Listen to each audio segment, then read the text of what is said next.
Good evening, everyone, and welcome. I'm Matthew Scott. I'm president of Carnegie Science. I'm delighted you all came out tonight to join us for this lecture. I was just told by our lecturer that it was traditional at the embryology department where he worked to introduce by saying, this is Doug, and he'll tell you about his work, and leave it at that. But I'm not going to do that. I'm going to go into a little more detail than that and give you a little bit of background about his topic and about him. We're all familiar with Gregor Mendel. You know Greg, right? The 19th century monk, often called the father of modern genetics. And we all know he used the common garden pea to learn how traits are transmitted from one generation to the next. He was very lucky in this choice, in fact, because it had certain advantages as a genetic organism that he could not have known in advance. We might not know that when Mendel began his studies, he first chose to use mice.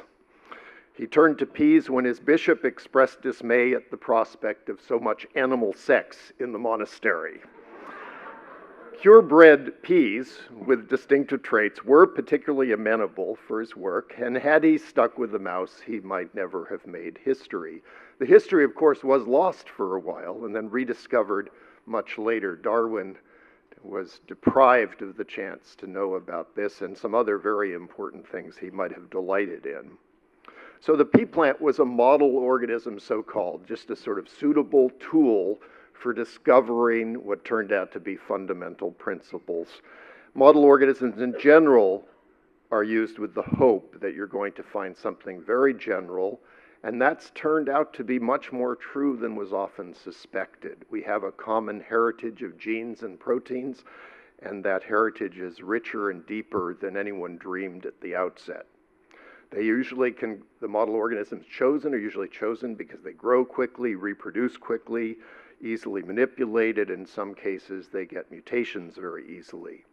And each one has its favored features. There are giant neurons in squid axons. There are all sorts of properties that make a certain organism useful for a certain kind of science, a certain kind of discovery.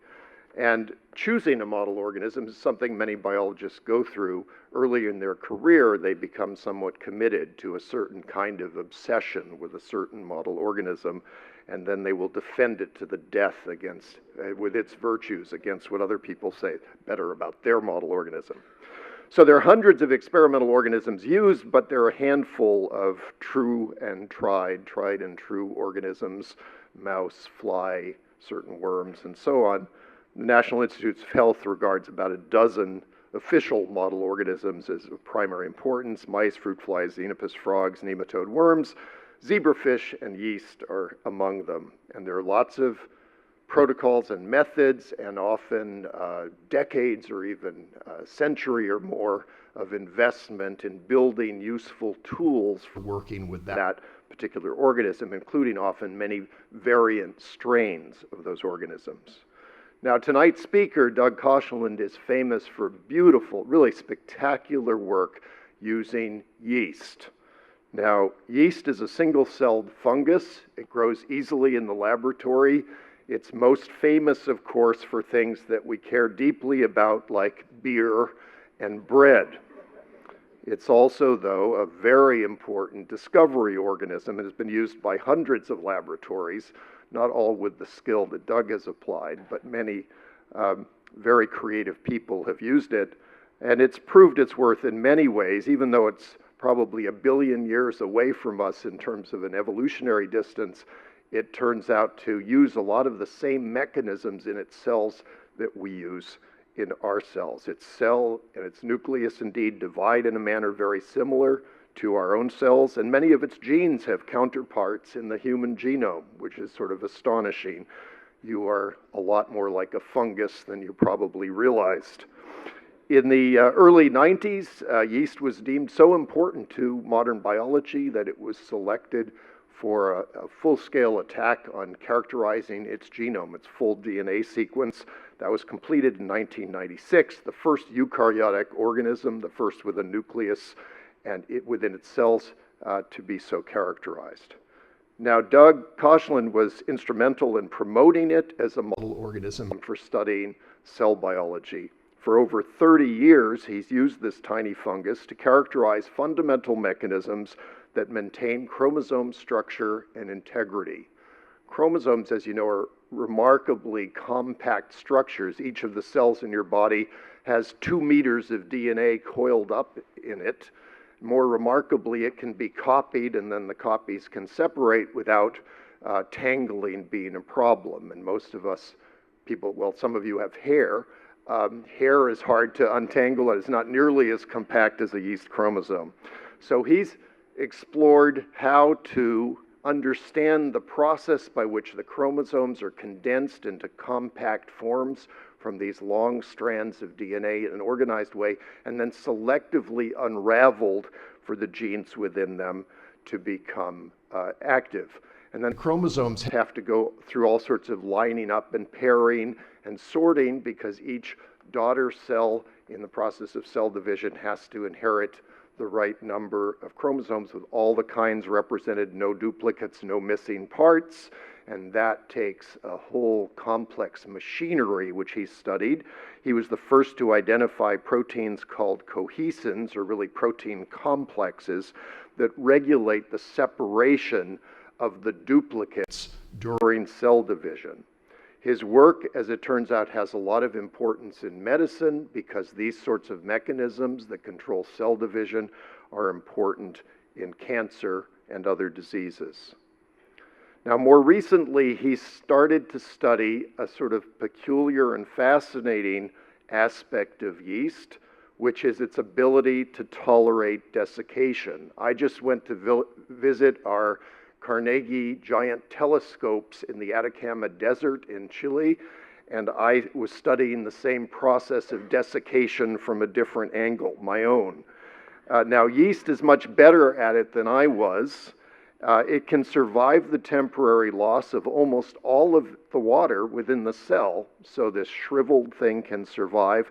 This kills most other cell types, but yeast is very tough.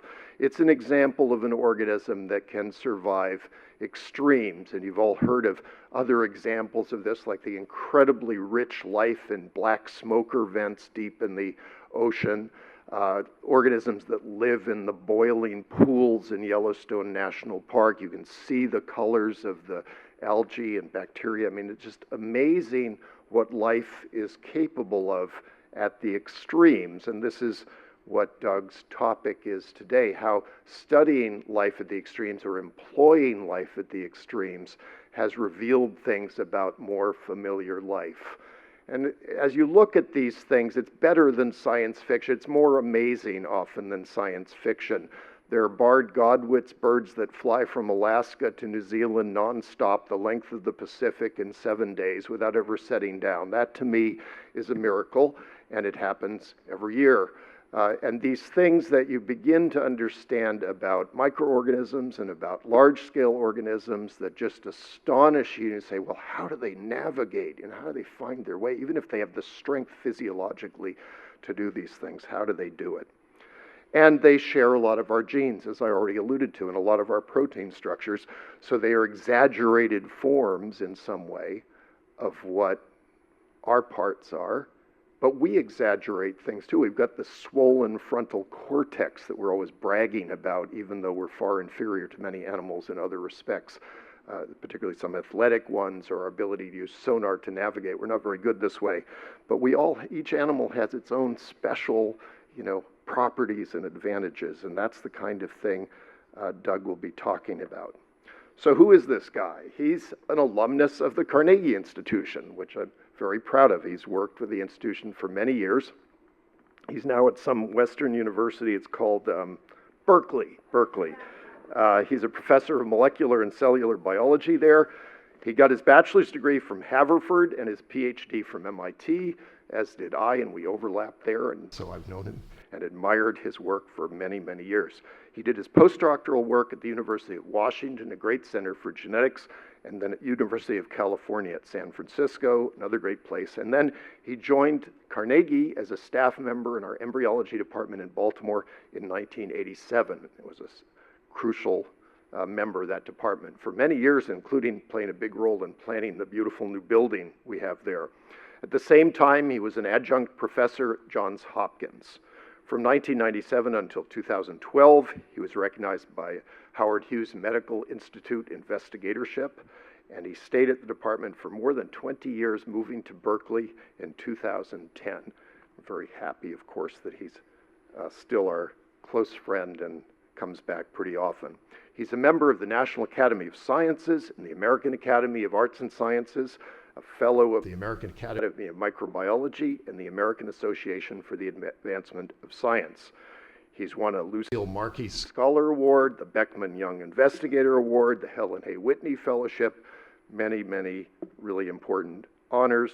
He works really hard. He's served on a lot of different editorial boards. He's a board member of the Life Sciences Research Foundation, which was created by our own Don Brown as a way of supporting young scientists. And he's a former board member, Doug is a former board member of the American Society for Cell Biology. He's got a great sense of humor, and people love working with him. He does innovative research. We miss having him in our midst, but tonight we have him back, if just for this evening, so join me in welcoming Doug tonight.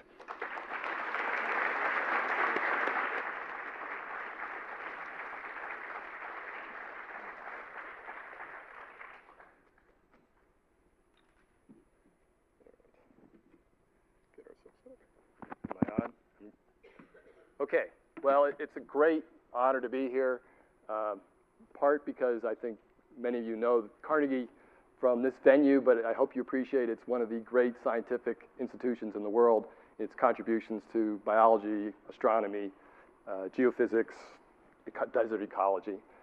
The other reason is this audience, which I know is a very learned and amazing audience. It's very used to hearing really awe-inspiring talks about astronomy. And so I'm hoping that I can make biology at least almost as awe-inspiring as astronomy. So the topic is today is up here. There we go.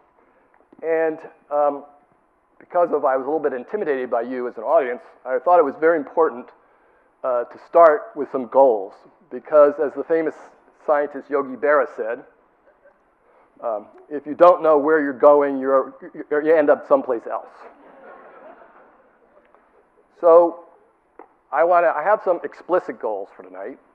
And explicit goals really are what makes extraordinary special in biology, what piqued my interest in the extraordinary, what is the history of extraordinary in the biological, and an example of it, sort of one in progress, which is our work on desiccation tolerance, and finally, what do I think the future of using extraordinary in biology is?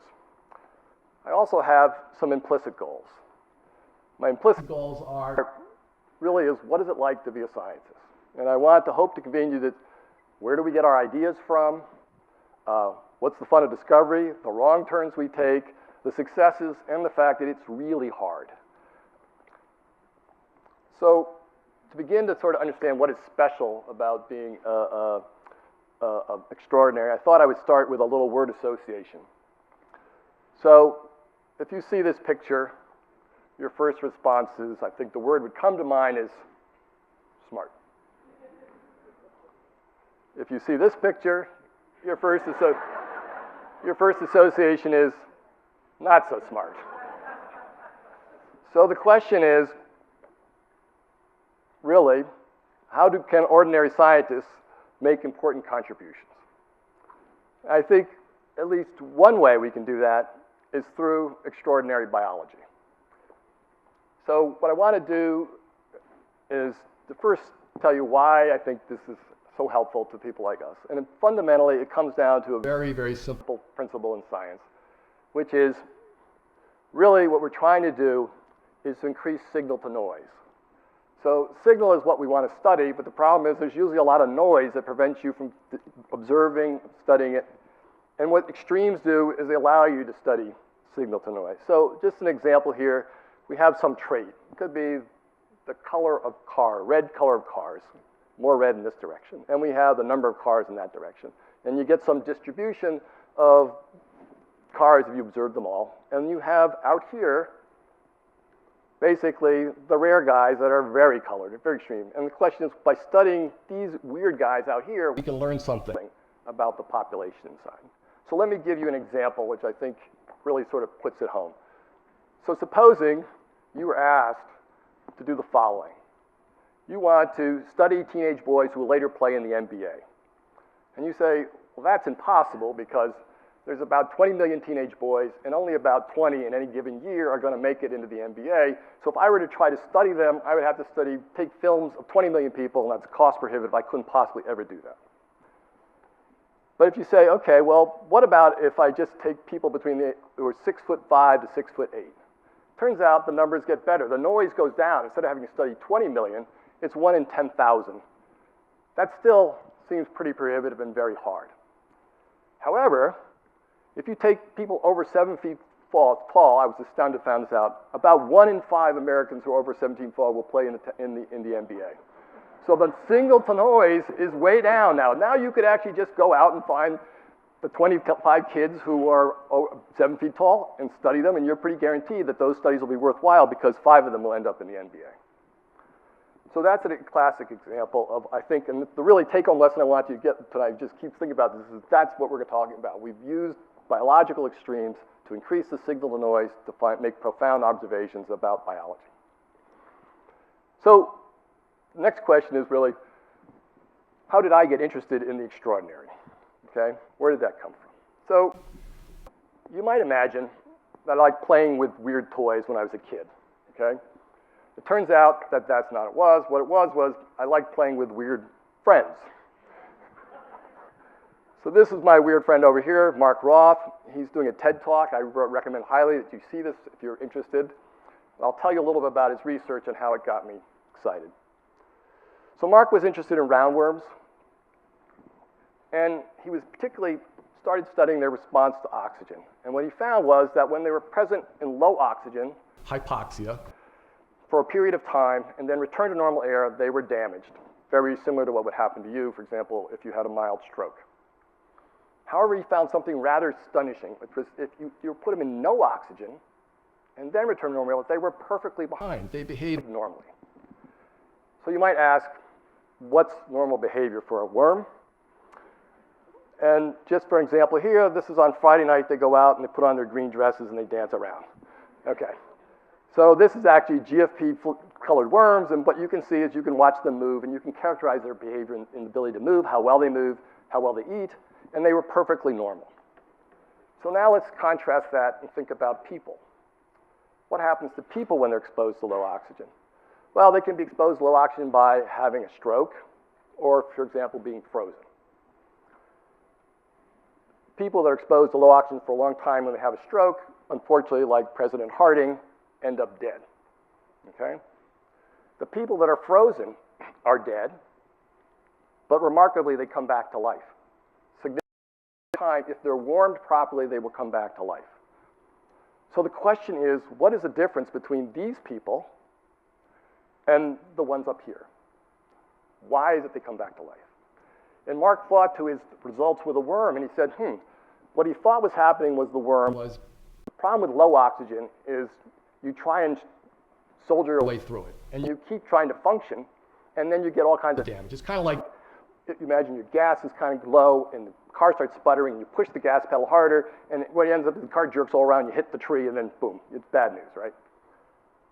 But if there's no gas in the car, you get in the car, you can't go anywhere, everything is fine, right? So what he figured was that when you were frozen, your body responded and essentially made your body as if it had no oxygen, as opposed to when you're having a stroke and it's trying to keep working. And so he figured there must be some kind of regulator of oxygen consumption in the body. And what could that be? And he thought it might be a gas, hydrogen sulfide, which seems odd because hydrogen sulfide is the gas, which is one of the most deadly gases that exists. But it turns out that hydrogen sulfide is produced by almost all eukaryotes, including mammals. So he did an experiment, and this is, you're going to see a mouse, and the mouse is, we're going to measure its oxygen consumption by actually how much CO2, every time you burn oxygen, you make CO2, and how much it moves. What you're going to see in this movie is that mouse is going fine, it's consuming oxygen, it's moving like crazy, and in about a few seconds, what you can see is hydrogen sulfide is going to go into the cage. It's going to flash in there. There it goes. And now what you're going to see is the mouse is going to slow down. Oxygen consumption is going to go way down, and eventually it's going to slow down and sort of just be still. And then they're nice to this mouse, so they take the hydrogen sulfide away. And then what you're going to see is, boom, it's away. And then eventually what happens is the oxygen consumption will go back up, and the mouse will start moving like crazy. Now, you say, well, this is trivial. This is, they just like giving him an anesthesia, right? What's the big deal here? Well, the big deal is actually, if you look at these mice under the conditions where here, where they have the hydrogen sulfide, it's not like the when you're in anesthesia, your heart keeps beating. You all watch the show ER or whatever it is. They're in the operating room and you hear the beep, beep, beep, beep, beep, beep, beep. That's the good news. These guys have a heartbeat of goes from 200 for a normal mouse to 6. More importantly, when you're also in ER and you're in anesthesia, your body temperature is still 98.6. The body temperature of these guys, since there's no oxygen being consumed, they can't keep themselves warm, and they become reptiles. Their body temperature is whatever the ambient room temperature is. Okay? So basically what he's done here is he's converted the mouse to be able to hibernate like a bear, just by putting it in the presence of hydrogen sulfide. So where we come in this particular story was that you started studying worms and how they were in an extreme condition of anoxia, and from there you discovered that H2S is likely a regulator of oxygen consumption in essentially all eukaryotes, including mammals. And it turns out there are huge medical implications for this work, which are in clinical trials right now in terms of preventing oxygen damage due to heart attacks and actually strokes and eventually preserving organs. So my response to this was, wow, I got to get me some of this, okay? Because I thought this was really original. I hadn't heard this. I hadn't heard of somebody saying, let's study something really extreme. And that's guaranteed to give you a niche, because nobody's going to do something wacky like that, right? Who's going to study something really extreme? And that would give me a really cool way to do some science. So then I started to read, and I thought, or is it? How really original is this approach to science? So I started reading up on stuff. And that's where I got in trouble. Okay, so you all know that nerves are bundles of neurons, and neurons work by passing electricity from where the neuron stimulated one end to the other end to stimulate your brain or whatever else you're going to do. So that's great. The question is, how do we know that? How do we know, or how do we know how the electricity is passage along the length of an axon? And it turns out, this guy here is squid. So why was the squid a good source? Is it because it's reminiscent of your Uncle George? I don't think so. At least my Uncle George is a little bit better looking than that. The idea was that it's the first example where extraordinary, and you can have many parameters that could be extraordinary or extreme. In this case, it's the axon, neuron. So in the squid, you can see it here. Over here is the mammalian axon. For those of you in the back of the room, if you can't see this, don't worry. You know, that's a good sign. For those of you in the front room you think you can see it, you drank too much Kool-Aid before you came here, because at this magnification, you can't see the axon of a mammalian. So why was this so valuable? Well, it allowed the scientists in the 60s, that's just the size differences there, to cut the neuron and inject a pipette, and you can see that there, and then you essentially lasso it all together to make it a closed thing. And now what you can do is you can flow whatever solution you want into this pipette, into the neuron, and you can change the salt solutions inside the inside of the neuron, the axon there. And in doing that, they found out that how the nerve works, the neuron works, is there are channels along here that exchange the salt sodium for calcium, and it's just propagated of a wave of exchanging calcium and sodium along the length of this thing, and that generates an electrical current. So that's an example where extraordinary size makes a difference. Now we're going to turn to another example. here's the nucleus. It's got chromosomes inside of it. The chromosomes are critical because they are sort of the blueprints of the cell. They have instructions to build machinery that directs cell processes. They're so important, of course. Every time you duplicate, you've got to duplicate the cells. You also have to duplicate the chromosomes because now you're going to have each cell needs to have these set of instructions in order to be able to build its building blocks. Well, if we look at a chromosome more carefully, it's shown here. It's a thread-like thing, and it's composed of two components, DNA and proteins. And the reason for that is you can think of a chromosome as a cassette tape. The DNA is the magnetic tape inside, but the magnetic tape doesn't do you much good if you don't have plastic housing. And similarly, because the magnetic tape is fragile. So similarly, the DNA is fragile. It needs proteins around it. And in particular, it needs some protein structures at the end of the chromosome for two reasons. One is the DNA out there at the end, it's kind of like there are proteins that will chew on it, kind of like if you're chewing on a piece of licorice from the end, the string licorice, you just kind of chew it from one end all the way down to the other. There are proteins that will do that to DNA. So you need to put something at the end that will block those guys from chewing. It also turns out that chromosomes, if they have the DNA is exposed, it just sticks to other chromosomes and causes all kinds of havoc. So you want to cap it so it doesn't interact with anything. So then the question is, you want to study these things. You want to understand how they do this at the molecular level. What are they doing? So you say, okay, I'm going to isolate them, and then I can study them. Well, there's a problem. The problem is that most cells have few chromosomes, somewhere to be 3 in 100. So you multiply by 2, you don't get a lot of chromosomes out, you don't get a lot of telomeres out to study. And the analogy here for you to think about is somebody, you're a Martian, and they send you down to Earth, and they say, study sand. You want to see what sand can do. And so you have 2 grains of sand. You have 2 grains of sand, you take the first one, you drop it in some water, not much happens. You take the second grain of sand, you put some in the water with food dye, and not much happens. Now you're done, no more experiments. But if somebody gives you the whole sandbox from the neighbor, right, now you can play like crazy, and maybe eventually you heat it up and you discover that sure enough you can make glass, or maybe you heat it up and you mix it with some water and you make mortar. So that's the advantage of having lots of something. So how did we solve this problem? Well, it turns out we, Liz Greider and Carol Blackburn and others, discovered this organism called tetrahymena. This is a little bug that swims in the water of your ponds, and it does something very strange. Instead of having one nucleus with the chromosomes like all most organisms, it has two nuclei. And the second nucleus, it takes the chromosomes and it chops them up into little pieces and then amplifies them and makes lots of copies. And the end product of that is every one of those little pieces that it's made has to have the 2 caps on it. So now instead of having 20 caps, you have 10,000 little chromosomes and 20,000 caps. And now you have enough of the caps, you can study them, and you can figure out what they do. So the end product of this was, in fact, we understood how the ends of chromosomes work. But if you read any of the medical press over the last year, it has this structure, this cap has incredible importance, and certainly in how cells divide and its potential for cancer therapies. It's also important possibly for aging, and it has implications for stem cells.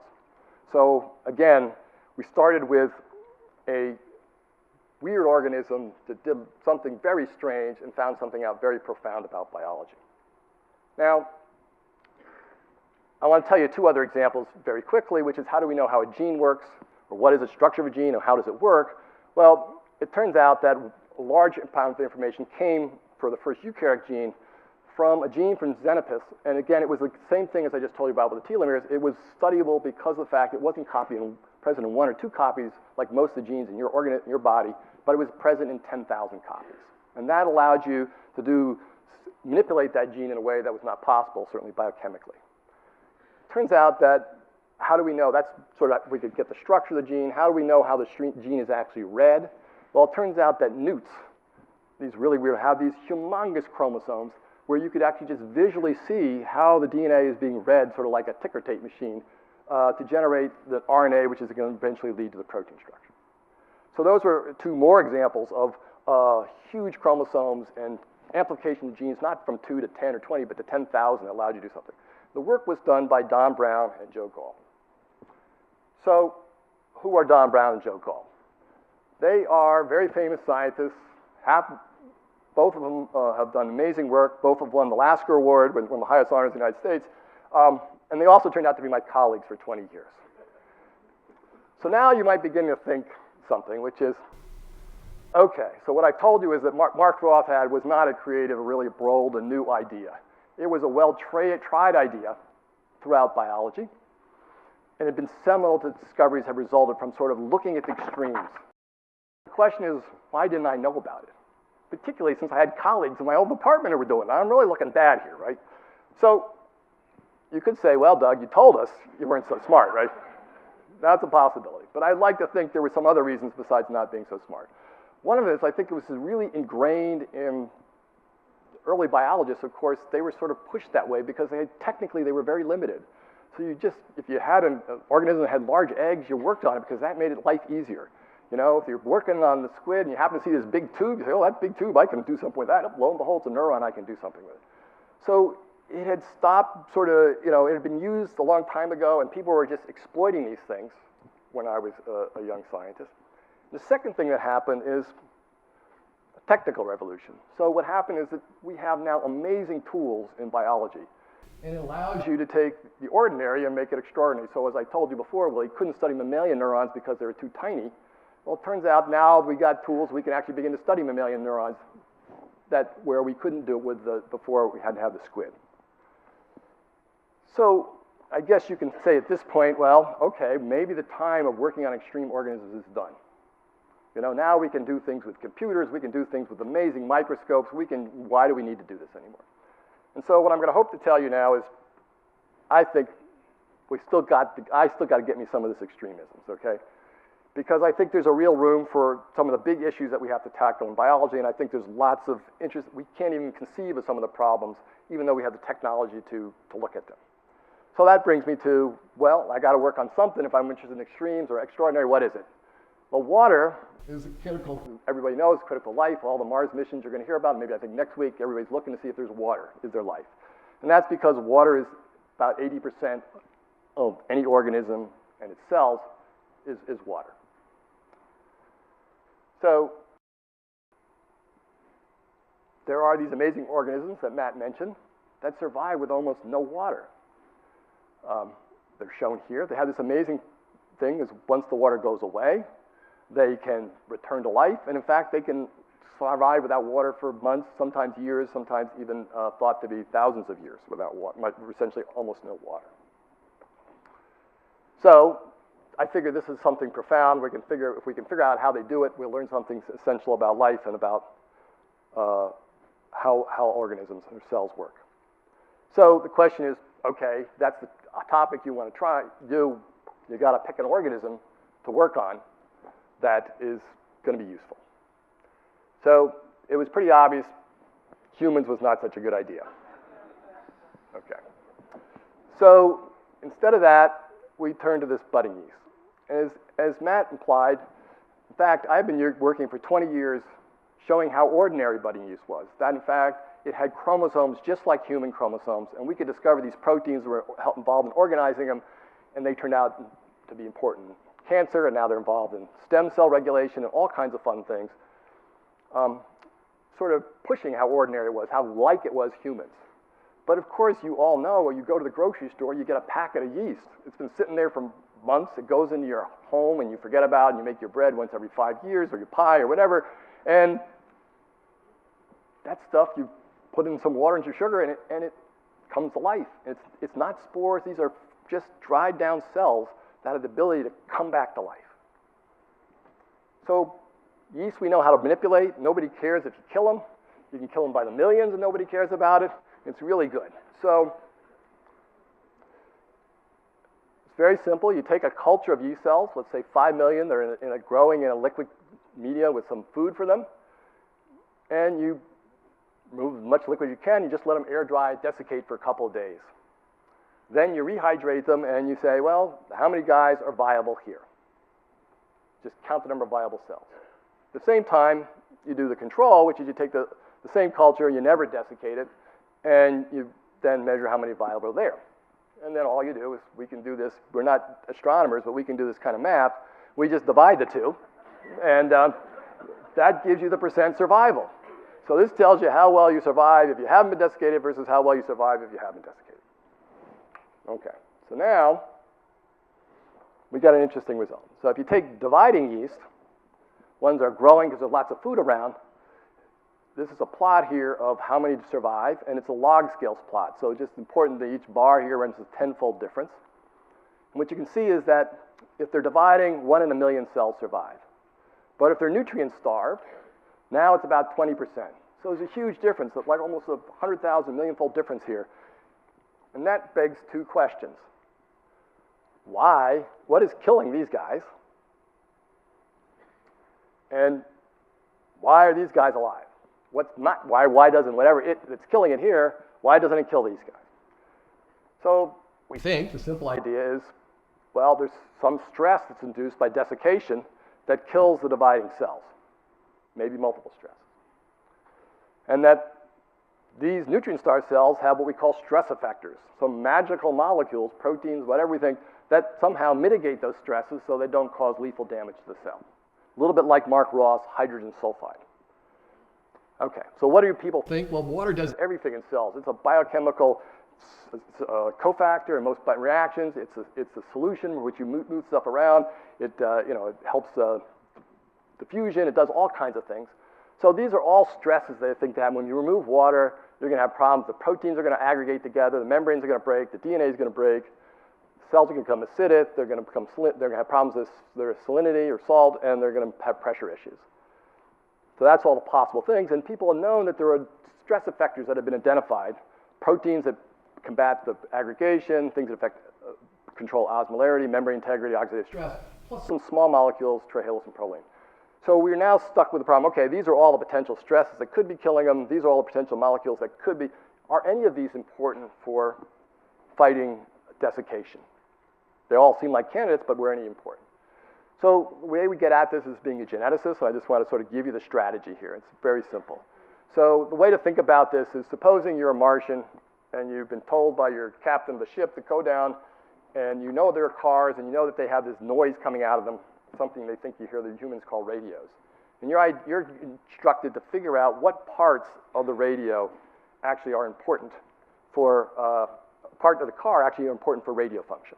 So how do you go about doing that? Well, what you're given are the blueprints for all the parts of the car. That's what you're given. So what you can do is you can say, okay, I'm going to take the blueprints for 20,000, and I'm going to give the factory 20,000 minus 1, 19,000 blueprints. So the car will be missing just one and one and only part. Okay? And then I'm going to tell the factory to build that car, and then I'm going to observe the radio function. And if there's no music, that part must be important for the radio, for music, right? Okay? And so I do this over and over again, just repeating this over and over again. Go through all 20,000. I find when I delete the instructions how to make 50 parts, the radio doesn't work. I say those 50 parts must have something to do with the radio function. So we decided to do the same thing, just with yeast. This was Dean Callahan, my first graduate student who was brave enough to jump in this project with me. And the idea is very similar. We take the DNA sequence of all the yeast genes. This is, again, the instructions for the parts. They had all been sequenced because of the project at Matt knew, so we knew the blueprints for each of the genes. And then the yeast community had taken, essentially made that collection. They'd taken a yeast strain and removed one gene, and then they did it over again for another strain, so that in these wells here, each well contains a yeast strain that's missing a gene. And we just do that for all 6,000 genes of yeast, and we just ask which of these strains of yeast, each one which is missing a different gene, is now sensitive to desiccation when we nutrient starve them. Okay? And the same logic. If all of a sudden the desiccation tolerance goes away for a particular gene that's removed, that means that gene has to do something with desiccation. That's the simple logic. So, how many genes did we find when we did this experiment? Zilch, zero, zip, nada, nilch. And just in case that number doesn't mean something to you, I thought I'd put in some context. The number of bipartisan bills that will be passed between now and 2061. That's actually a typo. I think it was supposed to be 2016, but maybe it's more realistic. I don't know. Okay, so this is where I'm telling you science is hard. We're a little depressed at this point, right? This is not so good. Okay, one of the things that didn't come out which we thought was the biosynthetic genes for this sugar, trehalose. Trehalose is two glucose molecules that are stuck together. It turns out the chemistry of putting two glucose molecules is not so trivial. Glucose is the main sugar of your body. It's the one that is used to burn to generate energy. It's the thing that's actually used to make a lot of the building blocks inside your cell. It's the key thing of which insulin controls. Okay, so it turns out it's not so trivial to make it, so you take glucose and you derivatize it into two things, and now what you do is there's a gene called TPS1. It makes a protein called TPS1. You can see we're very creative in yeast. That protein takes these two sugars, puts them together, and makes this compound called trehalose 6-phosphate. And there's a second gene, TPS2, that makes the protein TPS2. So we may be boring, but we're consistent in yeast, that's for sure. And this protein converts this one to trehalose.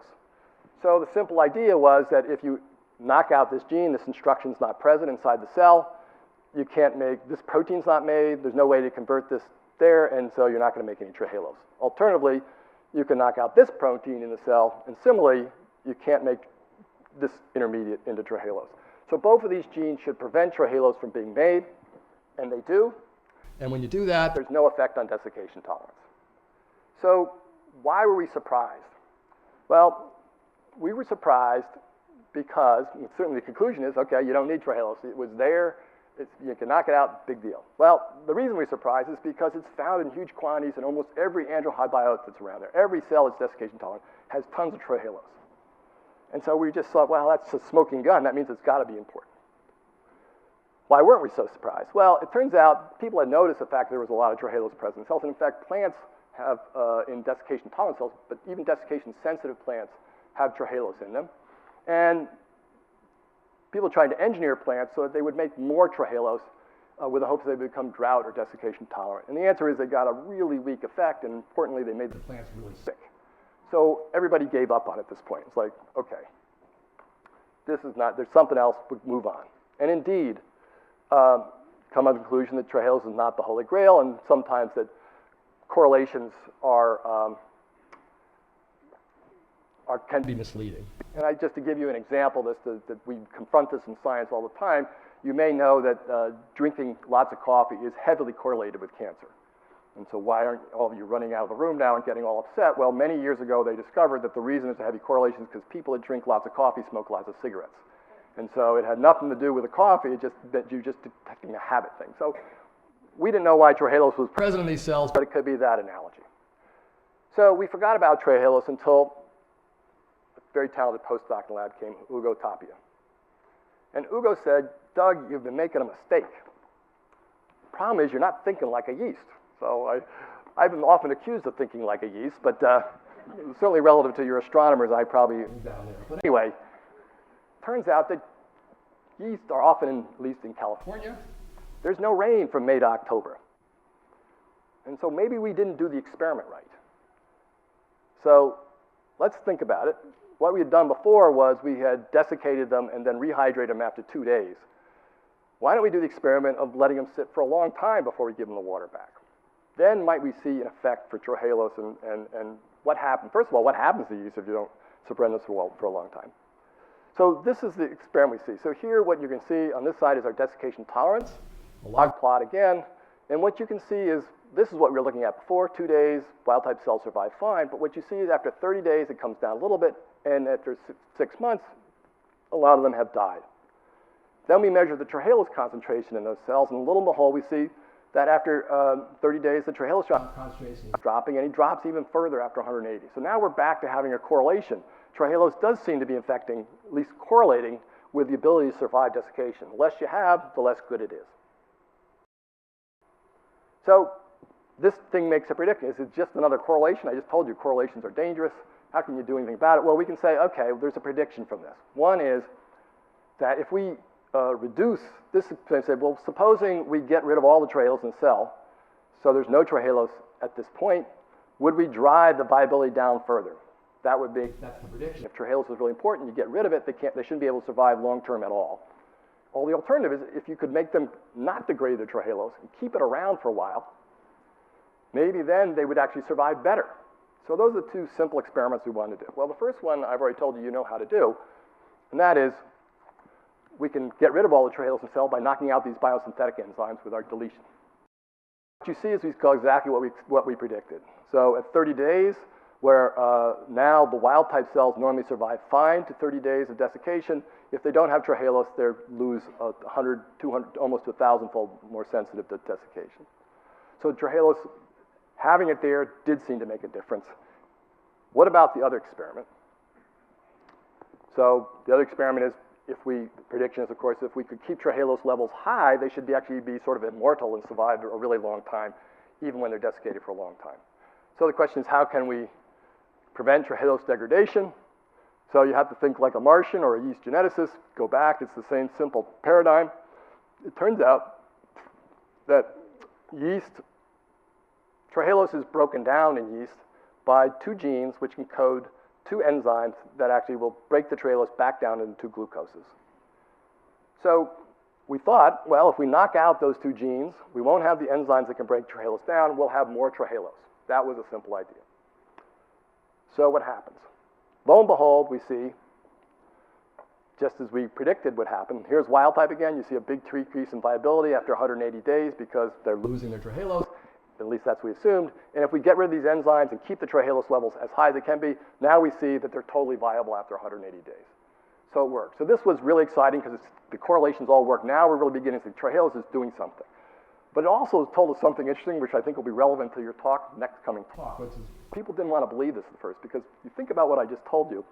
What I told you is the difference here in wild type versus this guy is that there are enzymes present in the desiccated cells that are chewing on the trehalose, gobbling it up over time. And if we get rid of those enzymes, it works. Well, nobody believed that enzymes would be active in 2% water. They thought it would be impossible. You couldn't have metabolic activity. So I think that's something important for the people who are looking for life on other planets to think about, right? The question is how flexible life is and how well it can work under conditions where we didn't think it could, even in the sense the people on Mars don't have to look for 80% water. They can look for 5% and at least some metabolic activity will happen. So let me recap this point. What we told you is trehalose is necessary for survival and long-term desiccation. Desiccated cells are not totally dormant, which is what I just told you. They're actually having some enzymatic activity. And what I won't have time to tell you about today is we actually sort of began to figure out what trehalose is doing. It's protecting against at least protein aggregation. And this actually helped us figure out, you might say, well, why is it not required for short-term desiccation? It turns out that cells have a second way of at least preventing protein aggregation. They have machines that will sort of pull aggregates apart. And those machines, we think, remain active for a couple of days. And so even though you don't have trehalose, you can solve the protein aggregation problem. But it's important that the machines require energy, and so the cells run out of energy, and so that goes away. Trehalose keeps working because it's a little molecule that doesn't require anything. So the analogy I think about is, if you're going to prepare for some emergency, I would suggest you have a bicycle in your garage as well as your car. Car is very complicated. You can use gasoline. It can work great. But in fact, it's really nice to have something where you can pedal and is very simple and will work forever, right? As long as you're alive, anyway. Okay. So we were getting pretty entranced with trehalose. This is a pretty cool thing. And the next question we wanted to ask is we've shown you it's necessary. You need it. If you don't have it, cells will die. The question is it sufficient? And so this is a question geneticists ask all the time. And again, I'll give you an example. You're trying to figure out what are the fluids needed for a car to work. Gasoline is required for the car. You know that. So you say, I'm a Martian. I'm going to do a very simple experiment. I'm going to take a car, the engine that came just out of the shop, and I'm just going to give it gasoline and see if the car works. Is the gasoline all you need? And of course, you'll start the car up and you'll have disaster, right? Because in reality, it's not enough. You need the oil and you need the water. You need two other fluids. So we want to know, okay, we know there are all these stresses that cells suffer when they're desiccated. Is trehalose just dealing with one of those stresses and some of these other molecules deal with the other stresses? Or is trehalose some kind of magic molecule that can really make things tolerant? It's a kind of a magic reagent that deals with everything. So I remind you that everything I've told you about before is the desiccation tolerant cells are the ones that are nutrient starved. And they have all these goodies in them. The dividing yeasts are desiccation sensitive and they have none of the goodies. So that allowed us to do an experiment. We said, well, what if we add only trehalose back to these guys? Now we can ask the question, are they desiccation tolerant? And now we'll ask the question, is it is it sufficient? Because these cells don't have anything but this. So how do you do that experiment? Well, yeast have on them a transporter on the outside, and yeast can have, and we have collaboration with David Botstein and Pat Gibney's laboratory, we got yeast that have a protein on the cell surface. And what this protein does is it allows trehalose, which is normally impermeable to the cell, to be added to the media, and with this protein, it's like a magic, it's a gate that lets the trehalose inside the cell. So you can accumulate trehalose inside these dividing cells, and now you can ask the question, is the trehalose necessary to promote desiccation, or sufficient to promote desiccation tolerance? So here what you can see are the original cells I told you about. These are normal dividing wild-type yeast, and as I showed you before, they're very sensitive to desiccation. But now if we add this receptor protein, which allows them to transport the trehalose across, and trehalose, we see robust desiccation tolerance.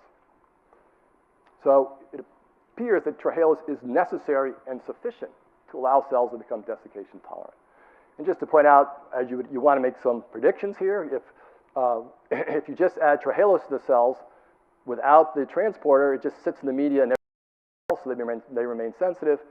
If you add the transporter, it doesn't do anything. It needs the trehalose with it. So that was a really great experiment. Now, this was a wow experiment to me. I would have never predicted this. I would have thought that waters require lots of things, there are a lot of stresses. I would have never thought one little sugar could bring them to life. And I'm still kind of contemplating it, to be honest with you. But it allowed us to do an experiment that was very fun, because it turns out that yeast and all androhybiotes, they don't just have trehalose, they have a bucket of trehalose. They have actually like 20% of their mass is this sugar. And so the question is, why did they build up so much sugar? Is it really necessary, or are they just like panicking and, you know, it's kind of like these days you build a bridge and you put 27 tons of concrete for the little thing that needs like a 2-foot pillar. So the good news with the experiment I just told you about is we can add trehalose to the media, and we can essentially control how much they take up inside them. And we can add a little bit, so they only have a little bit inside, or we can add a lot, and they have a lot inside. And so we can ask, how much trehalose do you need to keep them? And what we found was shown here, which is that that a very small change in trehalose concentration made a huge difference in how viable they were, and that, in fact, the amount you need to keep them alive in response to desiccation is a lot. So they aren't fooling around. They really do need a lot of trehalose. So why is that interesting? And I'm speculative is people have been working, the biochemists and biophysicists have been working with trehalose also trying to, because they knew about the plant stuff and everything, all the androhybiotes. They didn't really know it was important, but they thought if it is important, we should study what magical properties trehalose might have. And one of the things that trehalose does when you start removing water and it gets hyperconcentrated is vitrifies. So it's called vitrification. Vitrification is just the process of forming a glass. So when you remove it, it turns into a glass. So why is that could be valuable? So imagine here's a cell loaded up with all kinds of proteins and trehalose. You desiccate it, the trehalose turns into a glass. When it's a glass, it sort of freezes everything in place, prevents all the proteins from getting together and sticking to each other, sort of keeps everybody in their proper place. Sort of like, but if you desiccate and you don't have any trehalose, what happens is the proteins all come together and they aggregate, because there's nothing to keep them apart. There's no glass. Literally, we're talking about glass here. And so they're going to die. So that's what we're thinking about right now. We're thinking that's the mechanism of what trehalose may be doing to keep cells alive. Okay, so what's next? Well, one thing is, I've told you, we've sort of figured out that desiccation tolerance is extraordinary. And so we actually want to revisit the question, can we make plants desiccation or dehydration tolerant, now that we know a lot more about how trehalose works? And the experiments, I think, failed in part because they never got trehalose up to high enough concentrations I just told you was critical. The other thing is, for example, blood storage is the reason you have to keep giving blood mostly is actually, I didn't realize this, but most blood just goes bad. It's not that they don't have enough of it, it just has a shelf life. And can we use this kind of trick of desiccating blood cells, for example, to keep them alive? So what I want to point to is that the science is hard, and I've only told you the first half of my title. So what I've shown you is desiccation tolerance, and I've told you the extraordinary part in what trehalose does, but have we learned anything about the ordinary yet? And I just want to point out that the examples I gave you, it took 20 to 30 years to go from the tetrahymena telomeres to showing that they're like human telomeres and how important they are, right? So the answer is we don't know. Could be that I'm, leading you down the garden path here. But I actually think there's some interesting possibilities, and listen to me just give you an example. So one of the questions is, what is trehalose? Who is trehalose actually protecting? I told you it prevents protein aggregation. Is it protecting all proteins or a subset of proteins? And I call this my Achilles heel theory, because I actually think that it doesn't protect all protein. It just protects a few critical ones. So let me give you an example. If we had some banditos come in here right now, bad guys, and they start taking things from you all. They take your jackets, you get a little upset. They take some of the things, they take your underwear, you might get more upset, right? But what couldn't you survive without? Your cell phones, right? If they took your cell phones, you get really bad. This would be terrible, right? So there are some things you can do without and other things you can't do without, right? So I think cells have the same thing. The question is, what is signaling the cell to make trehalose? And Dean actually did find some very interesting things out in his work, and one of them is that the mitochondria, functional mitochondria, which is the energy-driving machine of the cell, is important for trehalose to be made. And that's very interesting to me. Just this is kind of soft science here. But I happened to look up one day and found out that kidney cells, when they dehydrate, they start changing their mitochondria like crazy. So is this connection between yeast and desiccation and some primordial use of the mitochondria related to how your kidney cells function? A colleague of mine at Berkeley, Andy Dillon, studies stress and uses worms. Found a very intriguing observation that one organ that is stressed will signal another organ that it's been stressed, and the other organ will now sort of prepare itself for stress. And he has again found there's a connection with the mitochondria.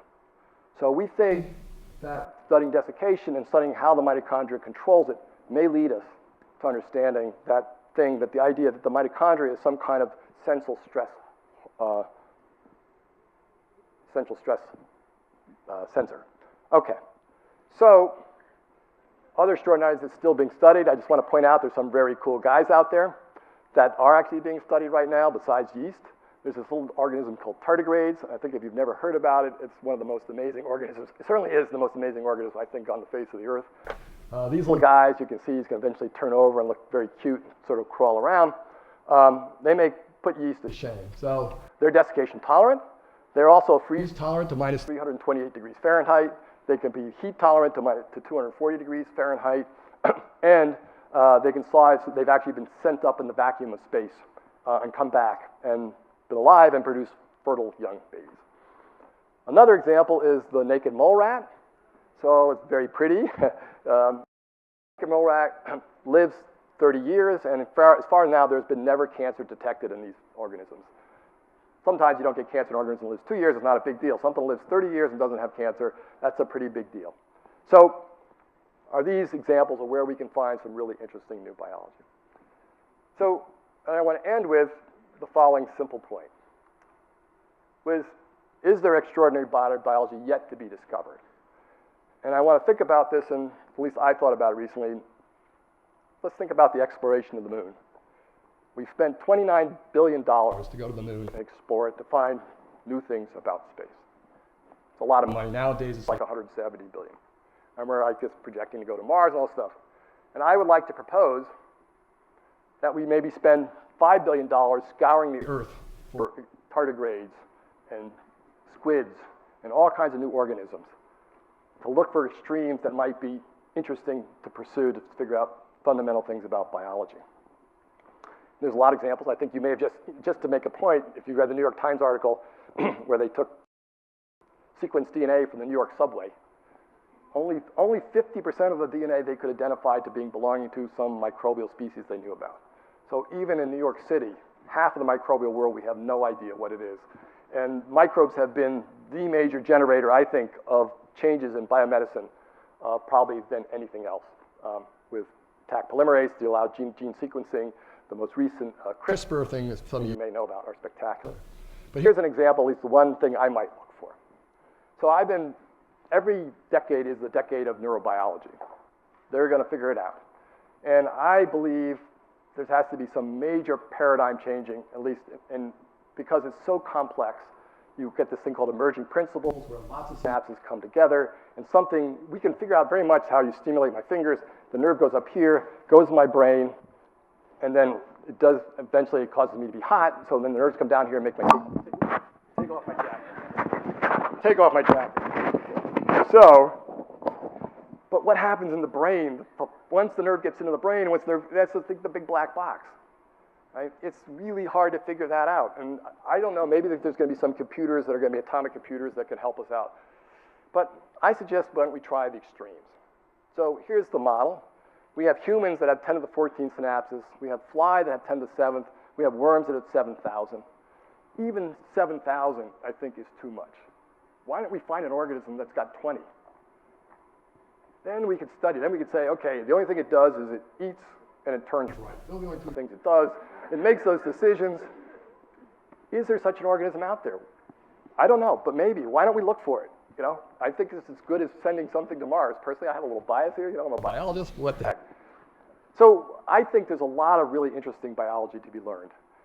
And I think technically we can do stuff, but you can't deny evolution. Evolution gives you remarkable tools to study biological problems. And I think it needs to be sort of re-emphasized in biology. So with that, I'll thank you for listening. I want to thank the people that did help me with the work. Hugo Tapia, Aaron Welsh, and Dean Callahan were fantastic. I got funding, actually should have Carnegie up here at the top, I'm embarrassed to say. This work was started in Carnegie, and I remember talking to a colleague of mine, Randy Sheckman at Berkeley, who actually won the Nobel Prize, but this was before that. And I told him about this work on desiccation. He goes, that's great, Doug, but who would fund that? And so I'm proud to say that Carnegie supported me, never questioned that I should work on this, and now I'm getting funding from the Mathers Foundation. With that, I'll stop. Thank you.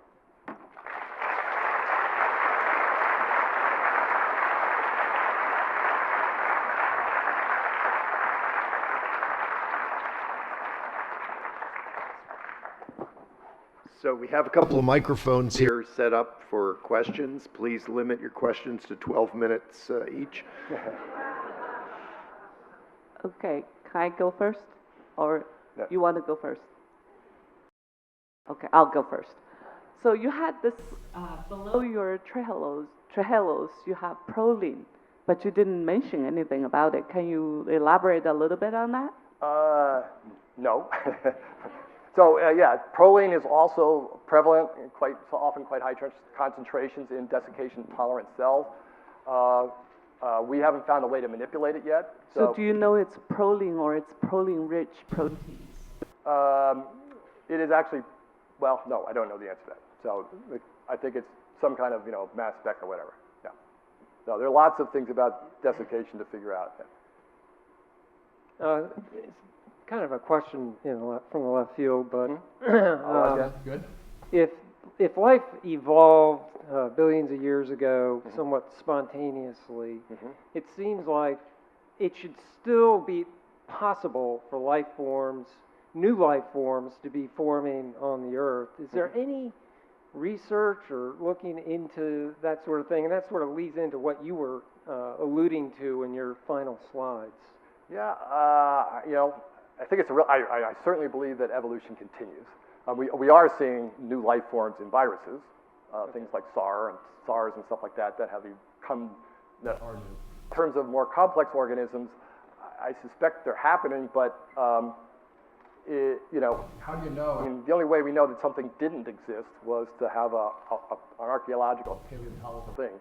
So if you find something, is it new, or is it just because there's no paleontological record of that? I think it's a very interesting question. It's tough. I mean, I think the people who are much more biologists than I am would say that there were changes in the Earth, the environment and the stuff that promoted explosions in new forms of species. And we may be in a place where our current environment, before global warming, we may have been in a place where we were pretty steady state. I suspect, global warming could maybe induce new species. I guarantee you that, we may not live through global warming, but lots of biology is going to make it fine. They're very adaptable. Thank you. I would like to know the long-term application of this test. Say, yeah? I would like to know the long-term application of this research work. The long-term application search, well, as I said, I would like to know whether this can be used as an indicator to assess the health of the organisms, including human beings. something relevant for human beings. Yes. Yes, well, my answer to that is several. Obviously, if we can, if global warming happens, and for example, California turns into a desert, which it appears to be doing at the moment, if our plants all can be sprayed with trehalose and they can survive the more drought conditions they have, and people get fed, that would be one approach to human health. Would be very important. That's a sort of practical example. As I said, also, if we can store blood in trehalose solutions such that you can literally have a bag of dried blood, just the way you have dried food that you take to the thing, and you get injured, you shoot it. There's another example. But I think the more profound examples are going to be sort of the basic biology that I talked about. So let me give you an example, and this is the same thing happens. So we studied yeast chromosomes, and people said yeast don't have chromosomes, they're not relevant to anything. And you start with black, you just assume biology has these wonderful connections. And so we found this protein complex called cohesin. It's the major number one protein knocked out in cancer cells, which undergo chromosome instability. It's big in stem cells. So I have a faith that we're going to go there. And I think the big problem with how do cells know that when you have Alzheimer's, just to give you, I'm going to be a wildly speculative thing, and then I'll let somebody else go ahead. Alzheimer's is a problem with protein folding. Proteins aggregate. And we have machinery that deals with protein aggregation. But we don't really understand how cells sense when proteins are not, when they're not folding properly and when they're going to aggregate. And there's a kind of general idea that there's some way of sensing every protein, whether it's folded properly or not. And if you do the math, it's almost impossible. It can't possibly be that way. So I prefer to think there are canaries, proteins like iron complexes that are already on the edge of being soluble. And what happens to them is when things get messed up, they go insoluble. The cell says, okay, my worst case scenario is becoming problematic. I got to turn on the machinery to help out, and there may be another protein. So I think that the desiccation actually might lead us to that protein, and that may help us with Alzheimer's. It's just a wild speculation. But, we don't know. This is I think it's very dangerous in biology. I want to make it very clear. The most recent big breakthrough is CRISPR, which you may have heard about, which allows you to engineer cells to really study human biology in a way that's important. You know where that came from? A bacteria that makes yogurt. The Yoplait people were trying to understand why their bacteria were dying. And you would never predict that for human health. So we got to explore the whole horizon, and what's one of the things that Carnegie has been so wonderful about. So, my question is, in future, is it possible to develop a test to find out the level of this protein so that we can find out we can use this as an indicator of health of the organism? Yeah, so that's an interesting, we certainly have lots of tests for the compound. Just to make clear, humans don't make trehalose. So we are different from everybody else. So the direct application in that sense will be different, right? It may be indirect through the things I mentioned. Okay. I think we'll have another question. Thanks. Yeah. So what about moss, desiccation tolerance? Bryophytes are another great model organism. They are very nice, and that we're actually, so we're starting to collaborate with the guy who works on the tardigrades to see, because he actually also thinks they vitrify. Turns out they don't make trehalose, but they have some of the other things in there, and so we think this common principle of vitrification is a big deal.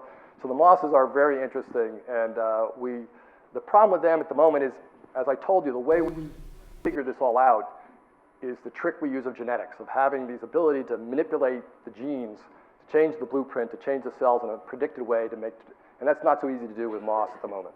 Well, the best place to find tardigrades is in a patch of moss. Yeah, that's right. No, You think, are they eating it? Yeah. So I don't know of anybody who's working on moss right now. So the guy, Bob Goldstein in North Carolina, is working on tardigrades. Has just been able to do what we can do in yeast. He's just figured out ways to knock out the genes in tardigrades, so we can ask the same kind of questions we've asked in yeast, which makes it a very parallel system. And I don't know about where they're going with moss at the moment. Yeah, it's again. So this is related to the previous question, but is there any thought why tardigrades have evolved a system to be able to tolerate, vacuum and space? I'm assuming they didn't anticipate to being sent to space. Yeah, so that's a good, right, so what's the evolutionary selection for these? So I have to tell, there's examples of that. So there's an organism called just a Deinococcus rhinodurans. It's a bacteria that's resistant to huge amounts of radiation, just huge amounts of radiation. And people have they study it because it's just remarkable. You can put it next to like a, something that humans would die many times over. And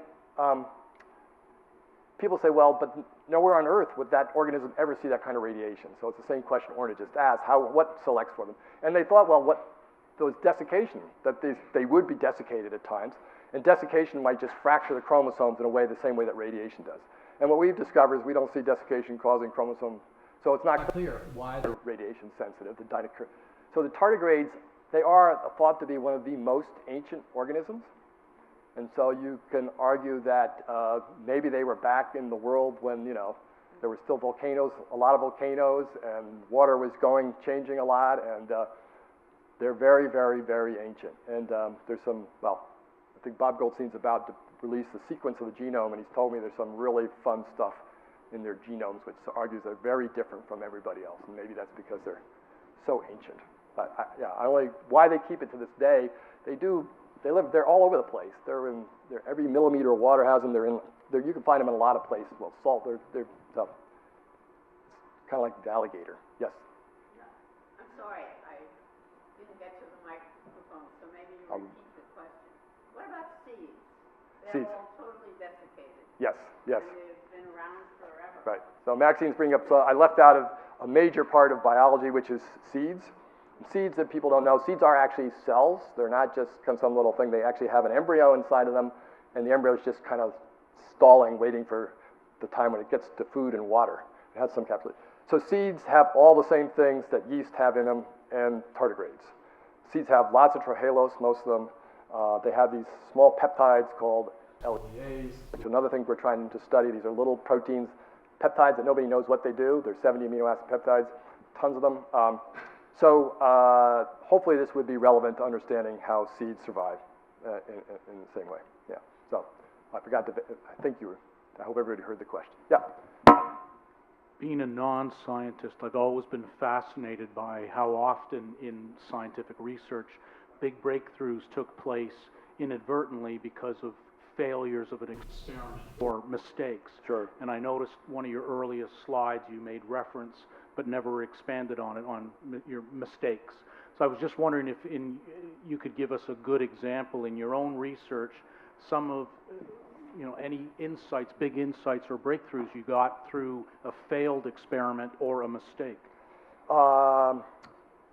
Yeah, I meant it a slightly different way.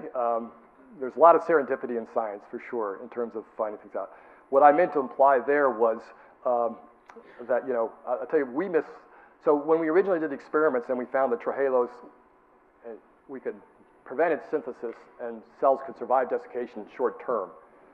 I gave the talk, and a young Korean postdoc came up to me and he says, you have to go back to Korea and talk to my small city, which was 5 million people, because there was some kind of lotion play that had taken over the city and was convincing all these people to put a trehalose cream on their skin, that it was a big health thing. And he was just mortified because he thought they were all being ripped off. And I told him, well, they probably won't listen to a scientist like me. But in fact, as I told you, we hadn't done the experiment right. We had sort of concluded trehalose wasn't important because we only looked at a very short period of time. And we went back and looked at longer. So now I'm kind of glad I didn't go to Korea and give the speech, because I don't think the trehalose can get in so easily through your skin, but maybe I have to think about it. Maybe there's something to it. It's certainly been around for a while. And that's just an example of what I meant about, you make mistakes, you come to the wrong conclusion, but then sometimes something rights you back to come to the right one. But there are certainly examples of, I could give you lots of examples about mistakes we've made that have turned out to be valuable. Probably not in this context, though. Yeah, sure. Okay, well, if there aren't any further questions, let's have another round of thanks to Doug.